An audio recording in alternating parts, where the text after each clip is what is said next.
तो nucleophilic substitution reaction is of two types, SN1 and SN2 reaction. तो देखो SN1 और SN2 को हम लोग सेपरेटली पढ़ते हैं और देखते हैं कि यहाँ पे क्या क्या चीजें हमें ध्यान में रखनी है। तो सबसे पहले मैं बात कर रहा हूं SN1 रिएक्शन, जिसको मैं बोलूंगा nucleophilic substitution unimolecular reaction. Nucleophilic substitution unimolecular reaction, जिसको हम बोल रहे हैं SN1 रिएक्शन। यहां पर हमें क्या क्या याद रखना है? सबसे पहला point, order of reaction. Order of reaction is 1। Second, जो रिएक्शन का रेट होगा वो डायरेक्टली प्रोपोर्शनल होगा किसके? कंसंट्रेशन ऑफ सबस्ट्रेट के। ठीक है, रेज़ टू द पावर 1, इसका मतलब इसका ऑर्डर 1 है। थर्ड, हमें क्या याद रखना है? रिएक्शन की molecularity. Molecularity of reaction is, कितने मॉलिक्यूल इन्वॉल्व हो रहे हैं रिएक्शन में? खाली सबस्ट्रेट, तो मॉलिक्यूलरिटी ऑफ रिएक्शन भी क्या होगी यहाँ पर? हमारी 1 होगी। Then again it is a 2 step process. ये क्या होता है? 2 स्टेप प्रोसेस होता है, जहां पर क्या होगा? देखो मैं एक एग्जांपल ले रहा हूं। सपोज दैट मैंने लिया CH3C, CH3, CH3 and X। मैं जब यहाँ पे इंट्रोड्यूस करा रहा हूं न्यूक्लियोफाइल को, तो मेरा प्रोडक्ट बन रहा है CH3C, CH3, CH3 and Nu plus X negative. मेरे इस प्रोडक्ट का फॉर्मेशन हो रहा है। अब ये प्रोडक्ट कैसे बनेगा? तो ये बनेगा स्टेप वाइज। मैं बोल रहा हूं step number 1। Step number 1 is carbocation formation. क्या होगा? CH3C, CH3, CH3 और X। यहां से क्या होगा? माइनस होगा X, और ये स्टेप होगी रेट डिटरमाइनिंग स्टेप, और आपका कंपाउंड क्या बनेगा? CH3C, CH3, CH3 पॉजिटिव। This is carbocation, this is intermediate carbocation. Then आएगा आपका स्टेप नंबर 2। तो अब हम लोग बात कर रहे हैं किसके बारे में? Step number 2। Step number 2 is attack of nucleophile. Attack of nucleophile. तो यहां पे क्या होगा? जो आपका इंटरमीडिएट कार्बोकेटाइन है उसके पास अटैक करेगा कौन? न्यूक्लियोफाइल, और कंपाउंड क्या बन जाएगा? CH3C, CH3, CH3 और Nu। अब ये रिएक्शन जो होती है ये होती है फास्ट। तो first step is rate determining step, that means slow step, and step number 2 is fast step. ठीक है, इस तरह से होता है प्रोसेस। जरा देखो क्या यहां पर इंटरमीडिएट कार्बोकेटाइन इज फॉर्म्ड। हमारे पास इंटरमीडिएट कार्बोकेटाइन फॉर्म हो रहा है। So reactivity depends on carbocation. Reactivity किस पे डिपेंड करेगी? कार्बोकेटाइन पे करेगी। यानी मैं बोल सकता हूं reactivity of substrate towards SN1 reaction is directly proportional to stability of carbocation. यानी किसी भी रिएक्शन की जो रिएक्टिविटी होगी SN1 रिएक्शन की, वो किस पे डिपेंड करेगी? वो डिपेंड करेगी बेटा स्टेबिलिटी ऑफ कार्बोकेटाइन पर। अब देखो आगे, ये तो बेसिक बात पढ़ ली। नेक्स्ट हम लोग यहीं पे बात कर रहे हैं। हम लोग क्या करते हैं? हम लोग यूज करते हैं SN1 रिएक्शन में पोलर प्रोटिक मीडियम। हम लोग क्या यूज करेंगे? पोलर प्रोटिक मीडियम यूज करते हैं SN1 रिएक्शन में। क्यों? क्योंकि पोलर प्रोटिक मीडियम क्या करता है? रिएक्शन की रिएक्टिविटी को और ज्यादा इंक्रीज कर देता है। अब पोलर प्रोटिक मीडियम क्या होता है? पोलर का मतलब तो आपको पता है, कोई भी ऐसा मॉलिक्यूल जिसमें 2 पोल जनरेट हो रहे हो, लाइक HCl, है ना, दो पोल जनरेट हो रहे हैं। प्रोटिक का मतलब वो मॉलिक्यूल जो H पॉजिटिव आयन डोनेट करे, जैसे एग्जांपल मैंने बोला H2O वाटर, तो ये water molecule is a polar molecule and it also donate H positive ion. और क्या बोल सकता हूं, CH3COOH एसिडिक एसिड, ये भी क्या है, पोलर प्रोटिक है, ये भी क्या करेगा, प्रोटॉन डोनेट करेगा। और क्या बोल सकता हूं, लाइक CH3OH अल्कोहल, ये भी क्या है, पोलर भी और साथ में प्रोटॉन भी डोनेट करेगा। तो ऐसे मीडियम्स का यूज करते हैं हम लोग कहां पर, SN1 रिएक्शन में। ठीक है, आगे देखो, अगर यहां पे मैं आपको रिएक्टिविटी ऑर्डर की बात करूं, reactivity order of substrate, reactivity order of substrate towards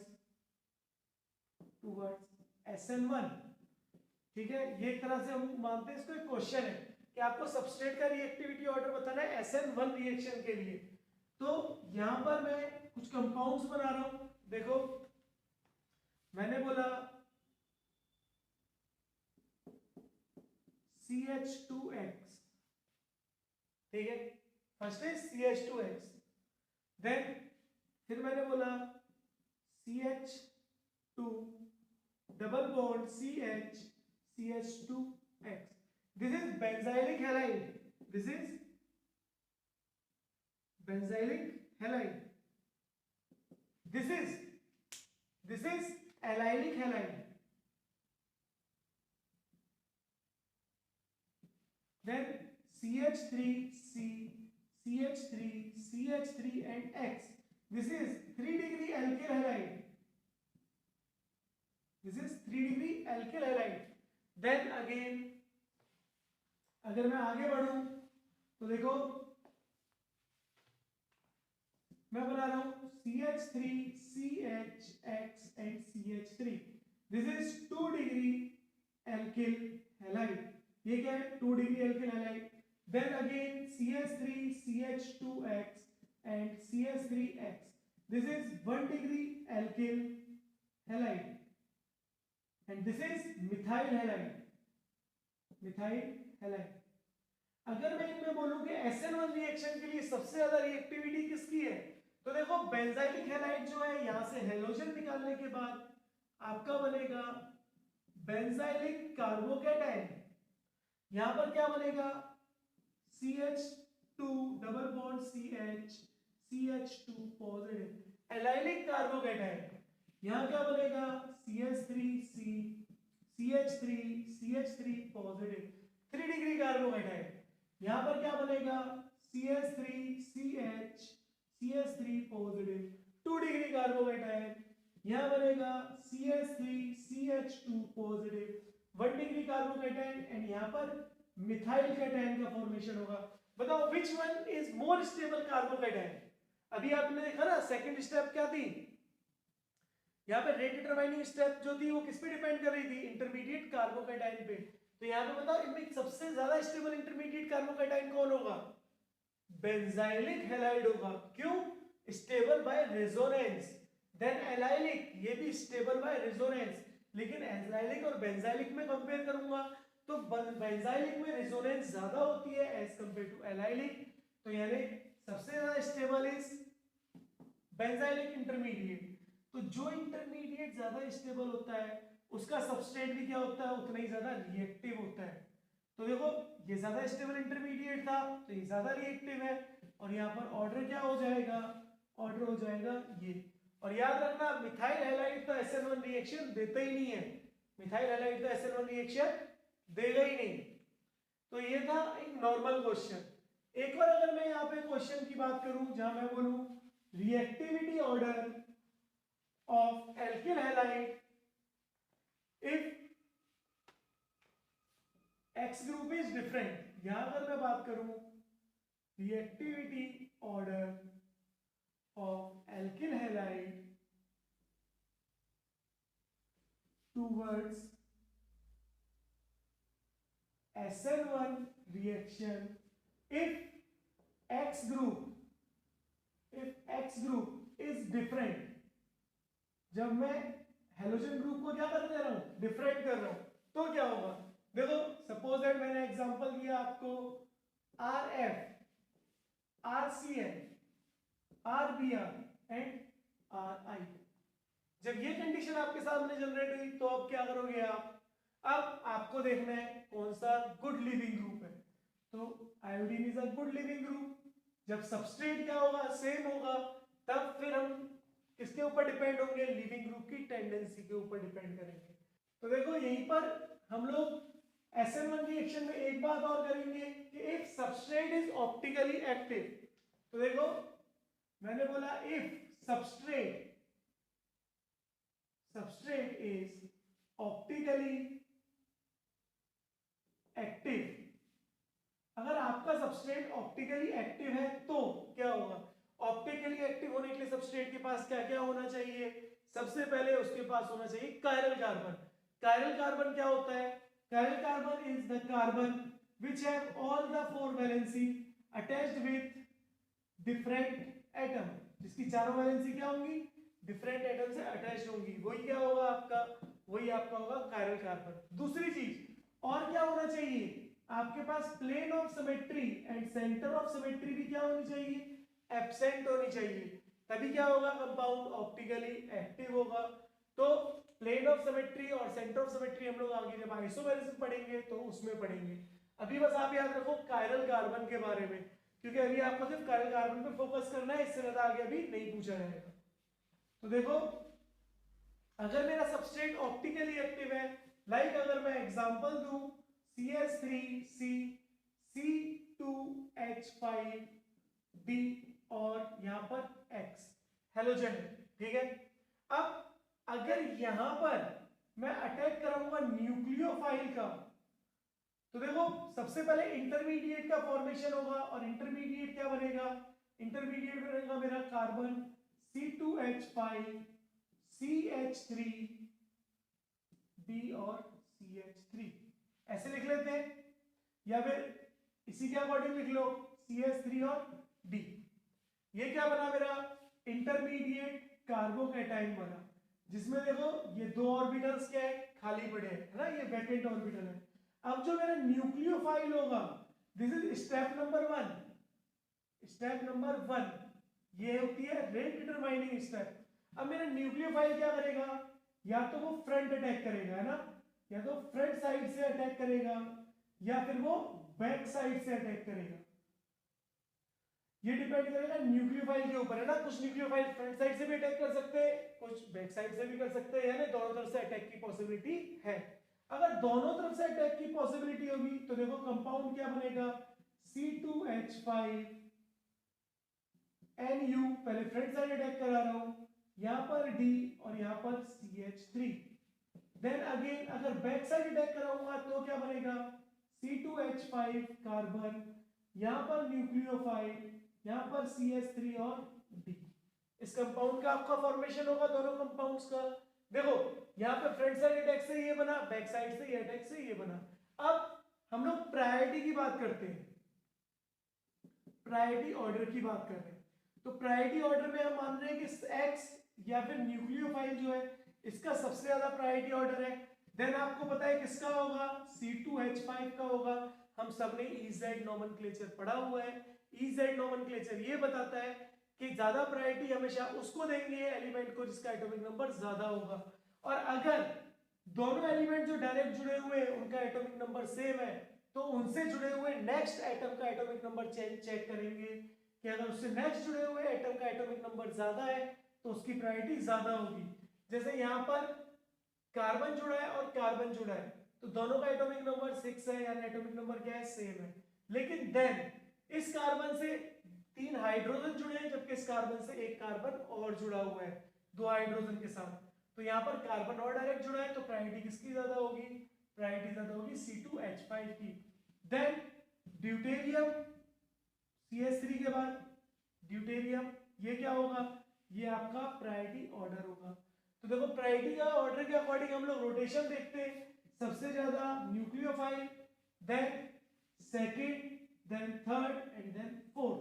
तो देखो रोटेशन क्या हो रही है? एंटी क्लॉकवाइज, यानी दिस इज S फॉर्म।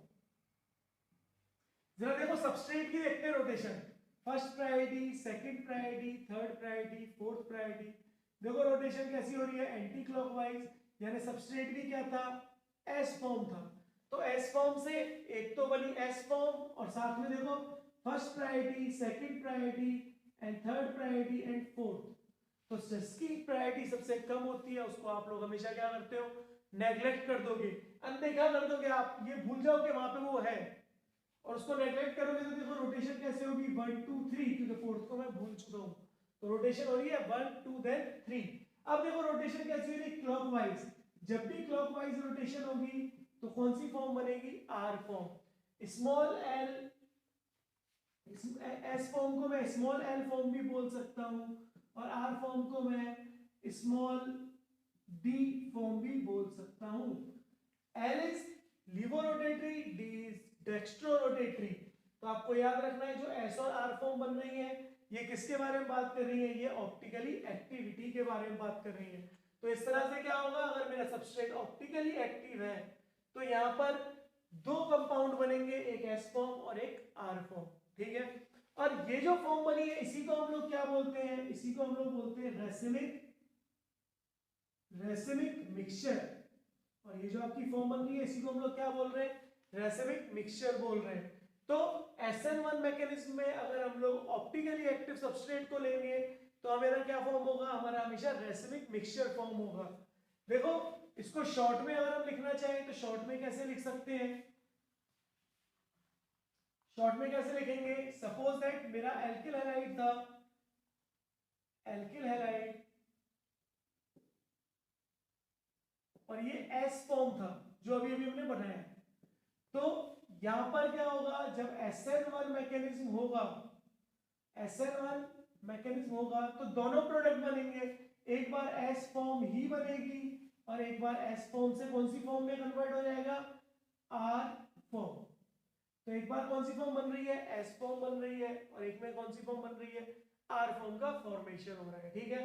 अगर एस से एस बनती है तो उसको बोलते हैं रिटेंशन,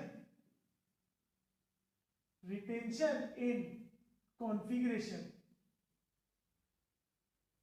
उसको बोलते हैं रिटेंशन इन कॉन्फ़िगरेशन। और अगर एस से आर बन रही है, आर से एस बन रही है तो उसको क्या बोलेंगे, उसको बोलेंगे inversion in configuration, inversion in configuration. तो उसको क्या बोलेंगे, इन्वर्जन इन कॉन्फ़िगरेशन। और ये दोनों मिलकर के क्या बनाएंगे, ये दोनों मिलकर बनाएंगे रेसिमिक मिक्सचर। तो इसका मतलब जब भी कभी भी SN1 रिएक्शन होगी तो वहां पे प्रोडक्ट क्या होगा, रेसिमिक मिक्सचर का फॉर्मेशन होगा। ये दोनों प्रोडक्ट जो बने थे आपस में एक दूसरे के एनेंटियोमर थे, ये दोनों प्रोडक्ट क्या थे, आपस में एक दूसरे के एनेंटियोमर थे, यानी they are mirror image of each other but non superimposable. लेकिन जब ये साथ में मिक्सचर की फॉर्म में फॉर्म हो रहे हैं तो दो एनेंटियोमर मिलकर क्या बना देते हैं, रेसिमिक मिक्सचर बना देते हैं। ये बात अपने को पता होनी चाहिए। SN1 रिएक्शन, तो देखो energy profile diagram of SN1 reaction. जब मैं SN1 रिएक्शन के लिए एनर्जी प्रोफाइल डायग्राम बनाऊंगा तो मैं क्या करूंगा, रिएक्शन और यहां पर फ्री एनर्जी, रिएक्शन और फ्री एनर्जी के बीच में ग्राफ बनाऊंगा हमेशा। देखो ग्राफ कैसे स्टार्ट होगा, सपोज दैट यहां पे ये रिएक्टेंट था, थोड़ा सा ऊपर बनाते हैं, ये रिएक्टेंट था, रिएक्टेंट से क्या होगा, SN1 reaction is a two step process. अगर दो स्टेप प्रोसेस है तो मिनिमम दो पीक तो इसमें बनेंगी ही बनेंगी, और ऐसा भी हो सकता है कि किसी इंटरमीडिएट की वजह से यहाँ पर तीन पीक भी बन जाए। तो नॉर्मली मैं एक नॉर्मल डायग्राम बना रहा हूँ जहां पर मैं दो पीक्स बना रहा हूँ। तो देखो SN1 रिएक्शन की एक peak, then second peak and then third. जो फर्स्ट पीक होगी वो बड़ी है लेकिन जो सेकंड पीक है वो छोटी है, क्योंकि first peak is rate determining step, यहाँ पे इंटरमीडिएट का फॉर्मेशन हो रहा है। तो जिस स्टेप में इंटरमीडिएट का फॉर्मेशन होता है उसकी पीक क्या होगी, हमेशा ऊपर होगी, और जो फास्ट प्रोसेस होगा उसकी पीक क्या होगी, नीचे होगी। यहाँ पर जो प्रोडक्ट बन रहा है उसकी एनर्जी क्या होगी, हमेशा लेस देन होगी, किससे, रिएक्टेंट से। इस तरह से हमारा ग्राफ बनेगा SN1 रिएक्शन का। तो आपको SN1 रिएक्शन का ग्राफ बनाना आना चाहिए यहाँ पर रिएक्शन में इस स्टेप पर इंटरमीडिएट कार्बोकैटायन फॉर्म होगा और यहाँ पे रिएक्शन क्या होगी, फास्ट रिएक्शन होगी। तो आपको energy profile diagram SN1 reaction का बनाना आना चाहिए।